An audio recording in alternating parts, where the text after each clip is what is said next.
भाइयों तथा विश्ववासियों, मैंने आप लोगों को बहुत बार बोल रखा कि इस्लाम में एक ईश्वरवाद नहीं है। एक ईश्वरवाद अगर देखना हो तो केवल और केवल वेद से ही देखा जाना संभव है या वेद से ही मिलना संभव है। इसी एक ईश्वरवाद पर मेरा डिबेट हुआ, जो जामे अज़हर से पढ़ करके आया था। दिल्ली के पहाड़गंज आर्य समाज में उसके साथ मेरा डिबेट हुआ और फिर वह हारने के बाद सत्य सनातन वैदिक धर्म को स्वीकार किया है।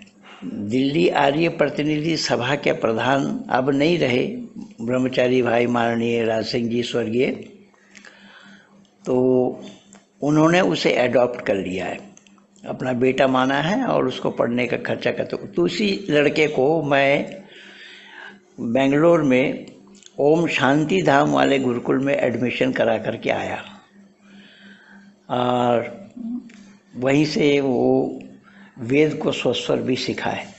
खैर, तो कल मेरे पास एक फ़ोन आया बंगाल से ही, बंगाल का मालदा ज़िला का रहने वाला है, और वो कह रहा है कि आपने ये कैसा कह दिया है कि अल्लाह को मोहम्मद के साथ जोड़ा गया है इस्लाम में। तो आइए मैं उसका कुछ हवाला और लुबाब आप लोगों के सामने प्रस्तुत कर रहा हूँ।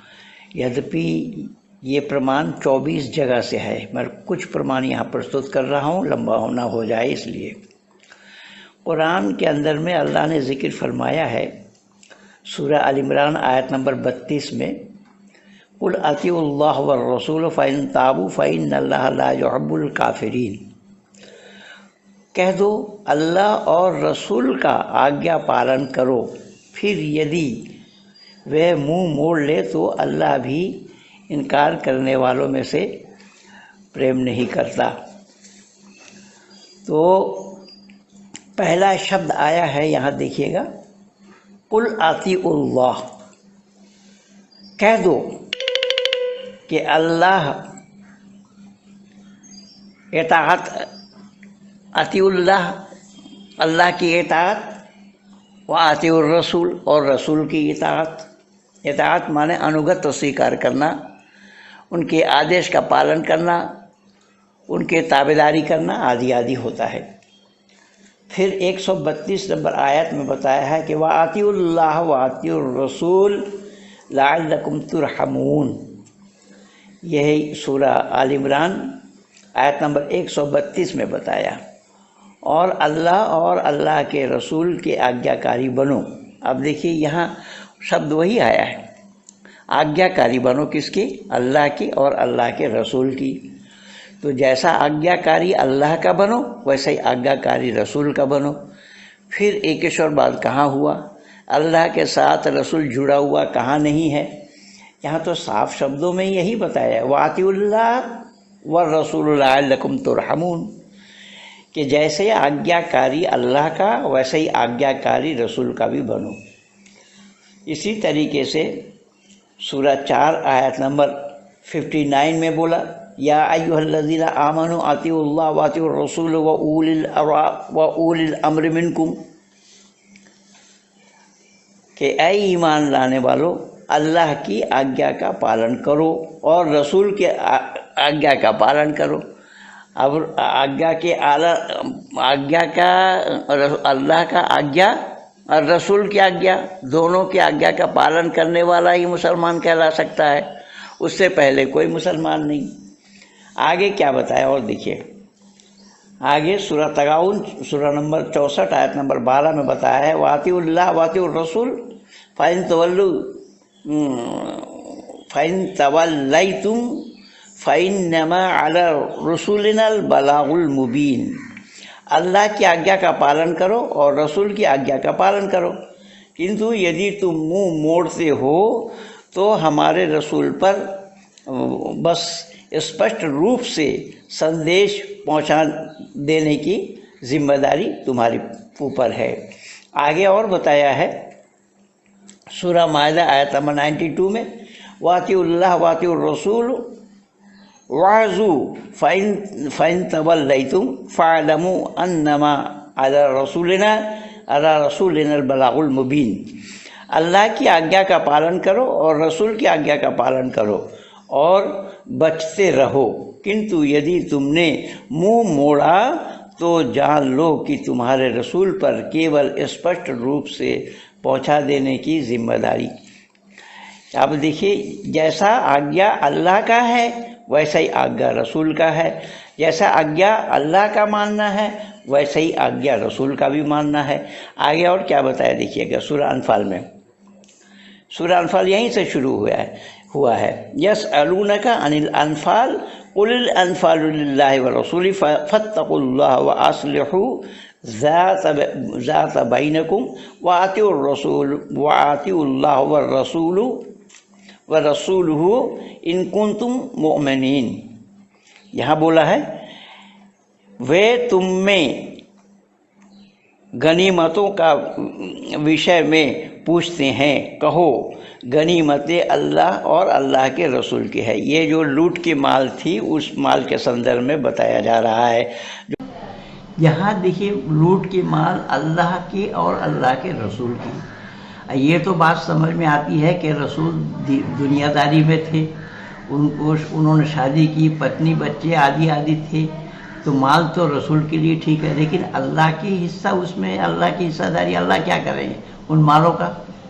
और यहाँ उन मालों में से धन संपत्ति से लेकर के औरत तक भी है, तो अल्लाह के साथ क्या ताल्लुक़ होगा उन मालों का, ये भी विचारणीय बात है। और मानव कहलाने वालों को इस पर चिंतन और मनन करना चाहिए कि क्या कहा गया है, जिसको कलामुल्लाह कहा जाता है, कलाम अल्लाह की बताए जाते हैं।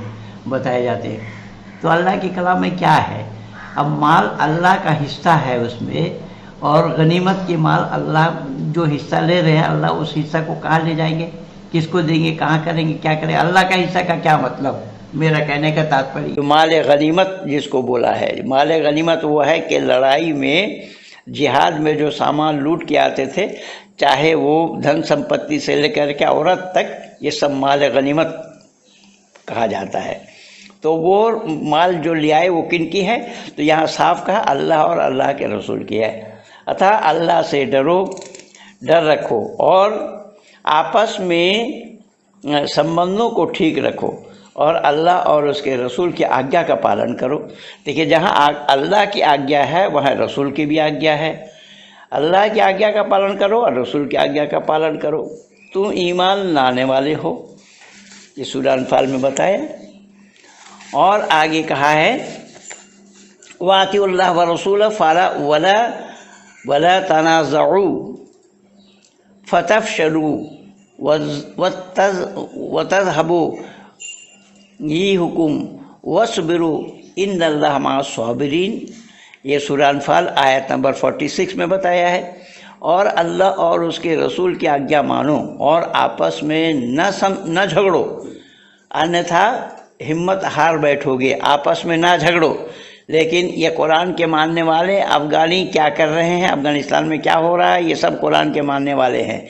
और अल्लाह ने यहाँ कुरान में ख़ुद कहा है कि ना झगड़ो, अल्लाह की मानो और रसूल की मानो, उनका अनुपालन करो और उनकी अवज्ञा न करो, उनकी अवहेलना न करो। केवल इतना ही नहीं, और आगे बताया है उसी सूरह 64 में आयत नंबर 16 में बोला फत्तकुल्लाह मस्तताअतुम वस्तमउ वातिउल्लाह व अनफिकू खैर अनफुसिकुम वमन युक़ु शह नफ्सिही फ़ऊतिल्लाहि हुमुल मुफ़लिहून। अतः जहाँ तक तुम्हारे बस में हो अल्लाह का डर रखो और सुनो और अल्लाह का आज्ञा का पालन करो और खर्च करो अपनी भलाई के लिए, और जो अपने मन के लाभ एवं कृतज्ञता से सुरक्षित रहा है वैसे ही लोग सफल होते हैं। ये बल इतना ही नहीं, आगे और बताया है सूरह 58 आयत नंबर 13 में अशफ़क़्तुमू अन तुक़द्दिमू बैन यदैहि नजू लकुम सद्दक़तिन फ़इज़न लम तफ़अलू वताबल्लाहु अलैकुम फ़ाक़िमुस्सलात व आतुज़्ज़कात व अतिउल्लाह व रसूल वल्लाहु खैरु बिमा तामलून। अब यहाँ भी अल्लाह का आज्ञा, अल्लाह की आज्ञा और अल्लाह के रसूल की आज्ञा का पालन करना। क्या तुम उससे डर गए कि अपनी गुप्त बातों से पहले सदके दो, जो जब तुमने ये ना किया और अल्लाह ने तुम्हें क्षमा कर दिया तो नमाज कायम करो, ज़कात देते रहो और अल्लाह के रसूल की आज्ञा का पालन करो। यहाँ भी अल्लाह की आज्ञा और अल्लाह के रसूल की आज्ञा का पालन करना है।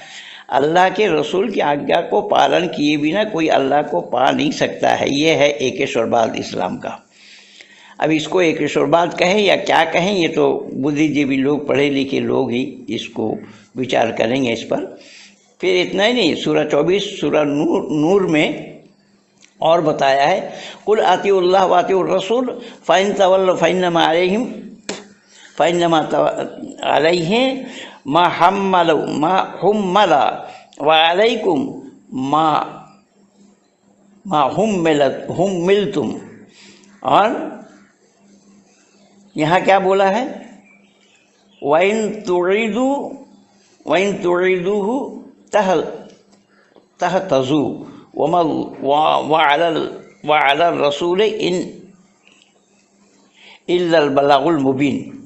कहो अल्लाह और अल्लाह का आज्ञा पालन करो और रसूल की आज्ञा मानो, परंतु यदि तुम मुंह मोड़ लेते हो तो उस पर तो बस वही जिम्मेदार है जिसका बोझ उस पर डाला गया है।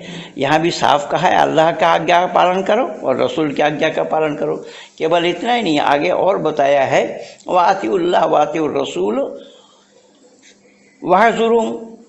ये सूरह 5 आयत नंबर 92 में बोला है।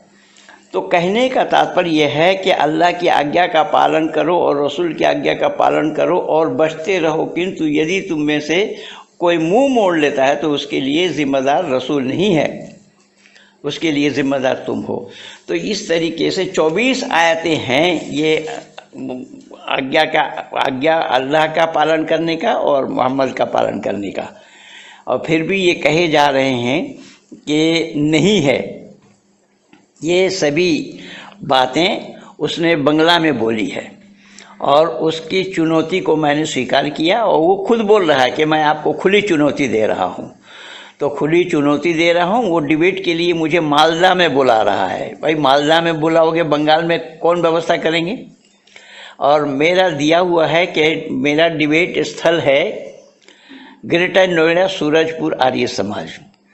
ग्रेटर नोएडा सूरजपुर आर्य समाज में डिबेट करेंगे। उससे पहले स्टैम्प पेपर में लिखा पड़ी होगी, बहुत बार बोल रखा हूँ। दिल्ली के 30 हज़ारी कोर्ट में के ब्लॉक 154 नंबर चैम्बर है, वहाँ हमारे वकीलों के साथ बैठ कर के कागज़ बनाएंगे। मैं हार गया तो इस्लाम स्वीकार कर लूँगा। और उससे भी बोला, और उसने बोला मैं हार गया तो मैं वैदिक धर्मी बन जाऊँगा। সে নিজেই বলেছে যে আমি যদি হেরে যাই তাহলে আমি বৈদিক ধর্মী হয়ে যাব, এবং আমি বলেছি আমি যদি হেরে যাই তাহলে আমি ইসলাম স্বীকার করব। তো এবারে ডিবেটের জন্য সে মালদাতে ডাকছে আমাকে। মালদায় ডিবেট করা সম্ভব হয় কি? কে প্রোটেকশন দেবে, কে ব্যবস্থা দেখবে, কে ব্যবস্থা করবে? কিন্তু আমাদের আর্য সমাজের মাধ্যমে সমস্ত ব্যবস্থা রয়েছে গ্রেটার নয়ডা সুরজপুর আর্য সমাজে। সেখানে আসলেই ডিবেটের সমস্ত ব্যবস্থা আমার হবে, মিডিয়া তন্ত্র আমার হবে, থাকা খাওয়ার ব্যবস্থাও আমার হবে, সমস্ত ব্যবস্থা আমার থাকবে, যে কজন লোকই আসুক না কেন। এবারে যদি কেউ আসতে চায় আসুক। সে একটা বাচ্চা ছেলে, এখানে বড় বড় মৌলানা হাঁটু গেড়ে বসে আছে আমার সামনে। সে একটা বাচ্চা ছেলে, হাতি ঘোড়া ডুবে গেল আর ভেড়া জলের থা লাগাচ্ছে। ভেড়া জলের থা লাগাচ্ছে, কত জল আছে, হাতি ঘোড়া ডুবে গেছে। তো আমি খোলা চুনৌতি দিয়েছি, এসো। আর কোরআনে কোথায় কোথায় আল্লাহর ইবাদত এবং আল্লাহর ইতাআত আর রসুলের ইতাআত কোথায় কোথায় করার কথা বলা আছে, 24 জায়গায় বলা আছে, কিন্তু আমি কয়েকটি প্রমাণ এখানে প্রস্তুত করেছি যে হিন্দিতে বলা হয়েছে। এসো, যদি দম থাকে সামনে এসো, ডিবেটে বসো, সত্য কোনটা অসত্য কোনটা। আমাদের উদ্দেশ্য কেবল সত্য অসত্যকে নিয়ে আলোচনা করা, সত্যটা মানুষের সামনে তুলে ধরা, মানুষ সত্যটা ধারণ করুক, অসত্যকে পরিত্যাগ করুক। এই জন্যে আমি আরবি ভাষায় বলেছি খুদু মা সাফা বারগা মা কাজাল, যেখানে যেটা সত্য হবে সেটা ধারণ করা, অসত্যকে পরিত্যাগ করা, এটি হলো মানবতা। এই জন্যে বৈদিক সংস্কৃতিতেও বলা হয়েছে মত্ত্বা কর্মাণি সিব্বতে, মানুষ সেই যে নাকি বুদ্ধিপূর্বক বিচারপূর্বক কাজ করে। তো এসো, এখানে কোনো বিবাদের কোনো ব্যাপার নেই, সুষ্ঠুভাবে আলোচনা হবে, সুষ্ঠুভাবে সব কাজ হবে।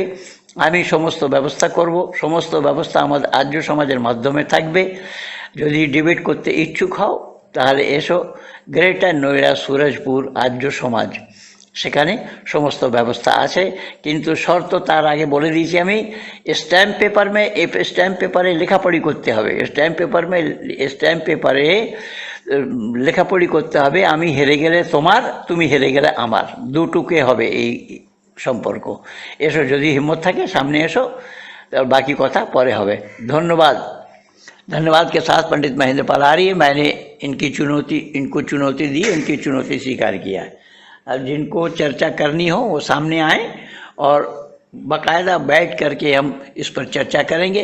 एकेश्वरवाद केवल वेद में है, एको देवा सर्वभूतेषु गुणा सर्वव्यापी सर्वभूतांतरात्मा, परमात्मा के लिए कहा गया कि वो एक है और विश्व के ब्रह्मांड के रचयिता हैं। ब्रह्मांड को रचने के बाद काबू में किया हुआ है विश्व को।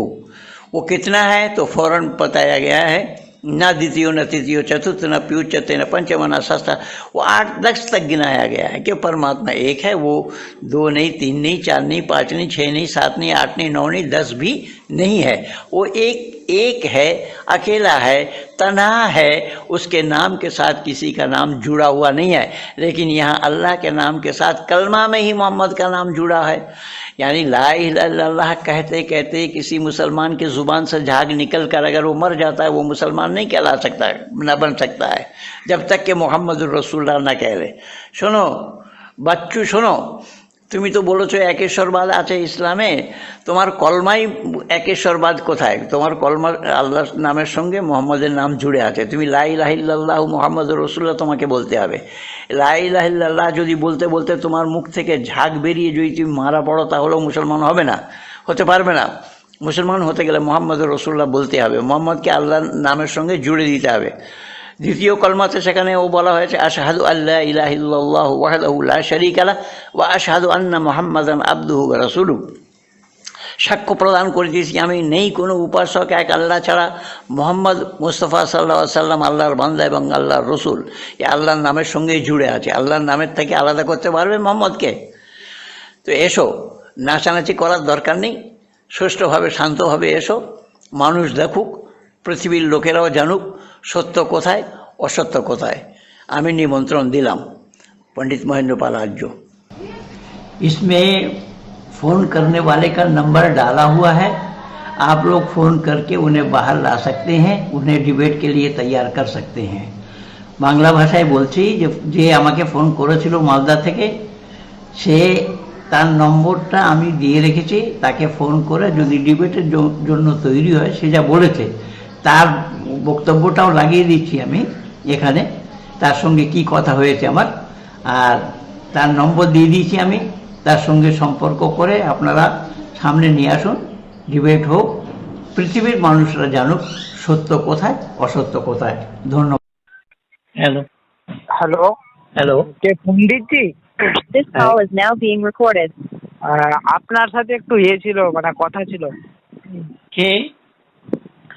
মানে আমার একটা মানে ওই পাশের বাড়ির একটা ফ্রেন্ড বললো যে আপনি নাকি একটু করেছেন, যে আল্লাহর সাথে নাকি ওই মোহাম্মদের মিল আছে, তাই মুসলিমরা ওকেও ঈশ্বর মানে, বা ইসলাম ধর্মটা এক ঈশ্বরবাদ না। তো প্রমাণ দেখাতে কি পারবেন? কে বলছো? কে?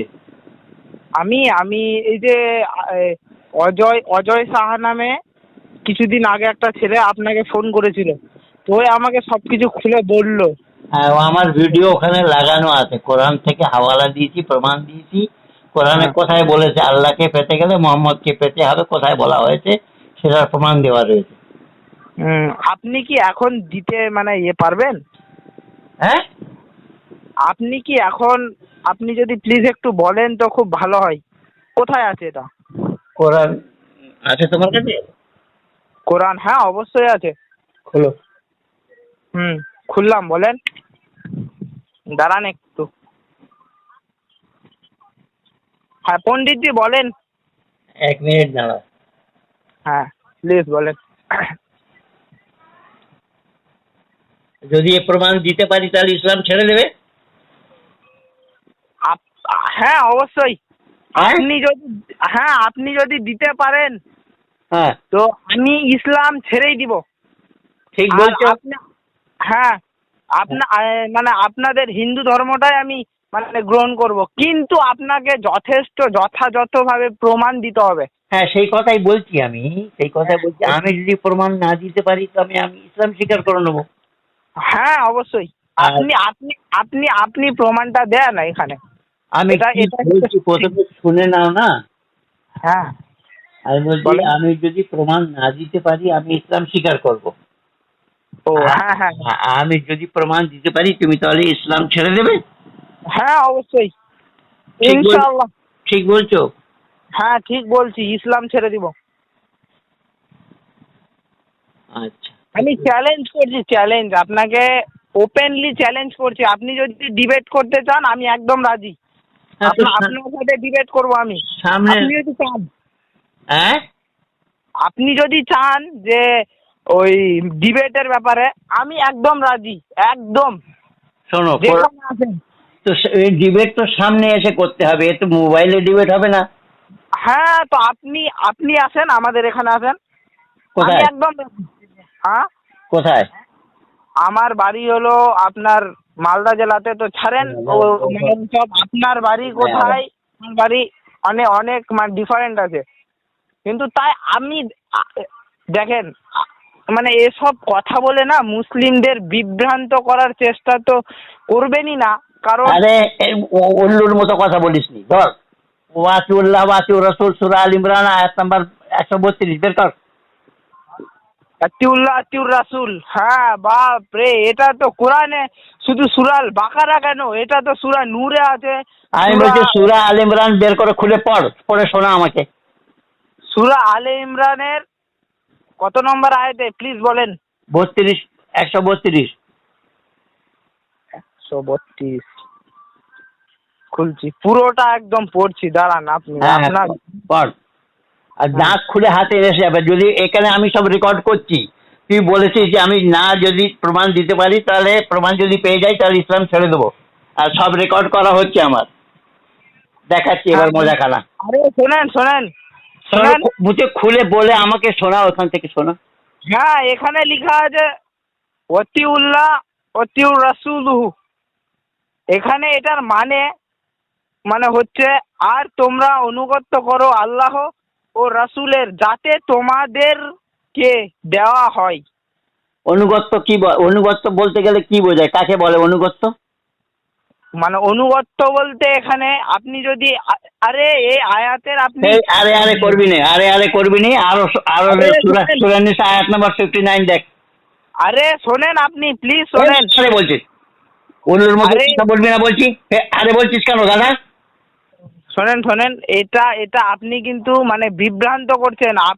আমি বলছি সূরা নিসা আয়াত নাম্বার 59 দেখ, 61 দেখ, 80 দেখ। এখানে কোরআন ভরা পড়া আছে। আল্লাহ বলেছে যদি আমাকে পেতে চাও তাহলে নবীকে পেতে হবে, নবীকে না পেলে আমাকে পাওয়া যাবে না। আমি সব লাগিয়ে দিচ্ছি, সব রেকর্ড করেছি, আমি সব লাগিয়ে দিচ্ছি। তুই স্বীকার করেছিস যে আমি যদি প্রমাণ না দিতে পারি তোর ইসলাম তুই ছেড়ে দিবি তো। কোরআনে কোথায় কোথায় বলা আছে আল্লাহকে পেতে গেলে রসুলকে পেতে হবে? আমি 10-12 জায়গা থেকে প্রমাণ দিয়েছি। আর এই রকম প্রমাণ কোরআনে 24 জায়গায় রয়েছে। আমি 24 জায়গা থেকে প্রমাণিত করে দেবো। এ স্বীকার করেছে ডিবেটের জন্য তৈরি হবে, আর যদি সে হেরে যায় তাহলে ইসলাম ছেড়ে দেবে, ইসলাম ত্যাগ করবে। সেটার জন্য সে প্রমিস করেছে। এবারে তার নম্বর দেওয়া রয়েছে, আপনারা যোগাযোগ করুন, তাকে সামনে নিয়ে আসুন। ধন্যবাদ।